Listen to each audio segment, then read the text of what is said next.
Well, hello, beautiful people, and welcome to my YouTube channel. In this video, we're talking about why your business isn't making any money and how you can be able to fix it today. My name is Tani Samahe, and I talk all things relating to business, making money, and the family life. To my returning subscribers, thank you so much for coming back and supporting us. We truly appreciate it. And if you're new to our channel, please consider subscribing and switching on the notification bell so that you're kept abreast of when we put out new content. Now, we're going to be talking about a very interesting topic because you know that sometimes you're running a business, but you're not able to see the money. You're running this business, but you feel like you're not making money. There are some things that I'm going to be highlighting to you, about 10 that are very much important that can be able to help you to change that situation and understand why your business is not making money. Number one, you need to review the product or the service that you're offering.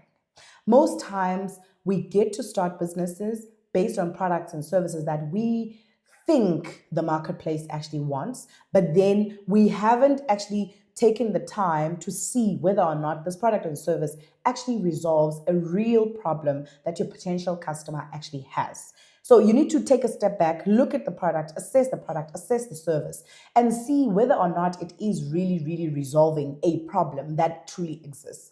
And it's not that, it's something that is only faced by a few people. And that's why, it's not going the way you want it to go.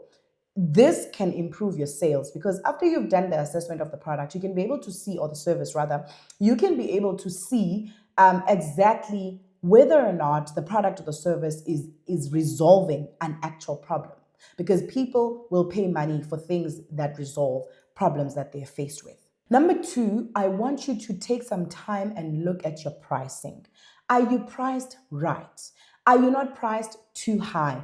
Are you not priced too low? Because the price that you need to be having on your product or your service is supposed to be reflecting the value that your customers are actually going to be getting in buying your product or your service. Now, sometimes some services are priced too high, and that causes customers to be like, no, I'm not going to buy. Some are priced too low, which causes customers to feel like, ish, is this the right thing? Or also they become so low that you don't make a profit. So it's important that you make sure that you're priced right in a way that balances out what your customer is looking for and what also you need for your business to operate efficiently, effectively, profitably.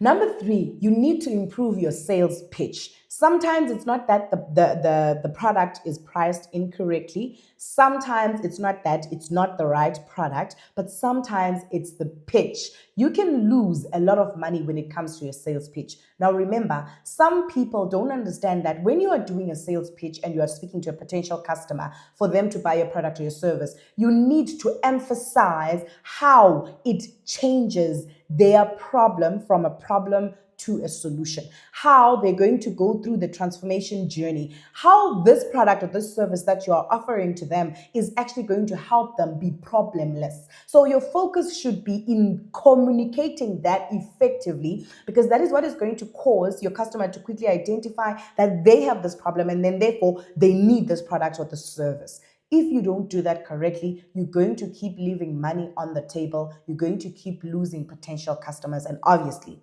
not making any money. Number four, you need to focus on a specific target customer. I know a lot of people, they find it difficult to engage when it comes to who is my ideal customer? How do I find my ideal customer? But you need to do that exercise. You need to narrow it down. Don't sell to everyone, because when you are focused on everyone, you will not be able to create unique and specific and targeted offers that are going to resonate with your specific customer, because you are servicing everyone. There's no business that will actually survive really if it services everyone. Every business needs to have some form of a target audience, target customers, or a space that they want to focus on so that they can be able to build better offers that are going to speak volumes to that person that they're actually targeting. Another one is that you need to market where your potential customers are. Don't spend a lot of time, resources, energy, and effort on places and spaces where your customers don't spend time. It's going to be a waste and it's not going to reflect on your bottom line. Go and find out. Once you know who your target customer is, you then have the responsibility to know where they spend most of their time, where you can easily find them. And once you know where you can easily find them, then you become intentional about making sure that your marketing and your advertising is targeted to that space where your customers actually are, so that you get more uptake, like more people buying your product or your service. Another thing that you could also, consider is offering discounts and limited time offers. Sometimes in your business, you need to create like that little bit of excitement, that little bit of hype. Make sure that you use scarcity a lot around the space to make your customers so intrigued and so excited, and create a bit of FOMO around not having your products or your services, so that your customers can come into the door. When people feel like they're going to miss out on something, they will actually, be convinced to buy with immediate effect. So from time to time, consider doing that as well, just to create attention, like more attention into your products and your services again. This one is so hectic and we lose a lot of money right here. It's when you don't do follow up. Follow up with leads. Follow up with potential leads as much as you can. A lot of businesses lose money here because we don't do follow up. I don't know if we think that just because a customer has not said yes with immediate effect, or because they are potential, we're always looking for people that are going to buy right now. That person that you spoke to and showed interest in your product or your service is not confused. They are your future customer. They're going to buy from you a few weeks, days, months down the line, even years. But your responsibility is to do the follow up. Your business is not going to make money if you don't follow up on leads and also potentials. So make sure that you take time with intentionality. It begins with recording appropriately. It begins with you having some form of a register or a list that is, where you're going to record all your leads. And also you must be able to, keep updating when you engage with this lead. So I think it's better if you do it digitally, even though I like writing by hand, but I've come to realize that it's much more efficient when I do it digitally. Make sure that even if you create a Microsoft Excel spreadsheet, you're able to record your leads. Whenever you are reaching out, record your leads and have, columns where you are updating. When did you reach out again? What was the response? Write that information down because it's so important. It's what is going to help you to continue engaging and grooming that lead, because there's also a process of grooming a lead. You need to groom that lead until it gets to that place, or until he or she gets to that place where they make the decision to actually buy. Another one, make sure that you create social proof. Like, as I sit here, I have no idea why small businesses are not maximizing social media the right way. Okay.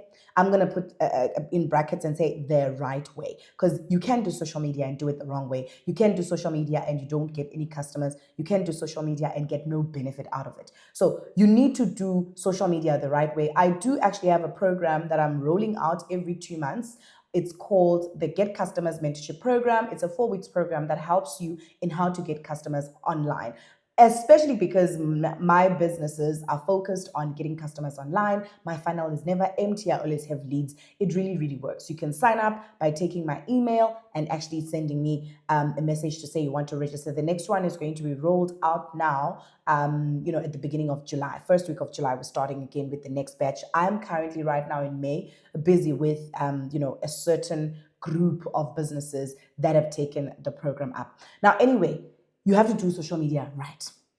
Now, I don't understand why businesses are not doing social media the right way and positioning themselves on social media. Now, creating social proof is basically being able to give your potential customers what they need. What do they need? They actually need someone else. They want to hear others speak about your business more than they want to hear you speak about your business. Because obviously, when you speak about your business, you're going to say all the positive things. But the minute a potential customer sees someone else having used your service, having used your product and is satisfied, that confirmation that they require, they receive. So when you're creating social proof, do your social media the appropriate way, and then also focus on getting testimonies or testimonials, getting reviews, getting some confirmation from your customers of how they felt about using your product or your service, and put that out on your social media platforms, and you are going to see yourself making that little bit of extra money.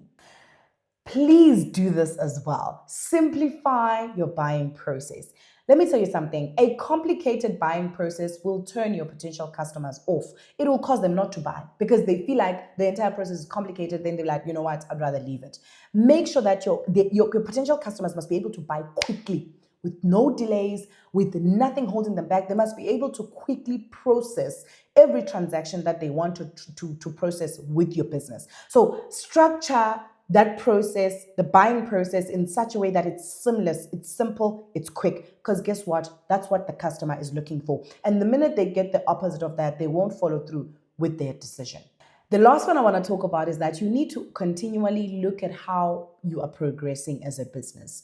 Track on a daily, on a weekly, on a monthly basis your sales, your targets, what's working, what's not working, what needs to be improved, what needs to be removed, what needs to be omitted, what needs to, so that you are able to have like real information that is going to help you to continue making money in your business, so that you can be able to make sure that you are doubling down on those things that work and omitting and removing and reducing things that are not serving you. So if your business is not making money, if you can just look at just applying some of these steps, some of these areas that I've mentioned in this video, you can be able to tighten all those loose screws and be able to ensure that you get your business on track again and your business making the money that you are looking for. Otherwise, thank you so much for watching until the end. If you're new here, please also consider subscribing and switching on the notification bell so that you're kept abreast of when we put out new content. Otherwise, that's all from me for today. Until next time, stay absolutely blessed.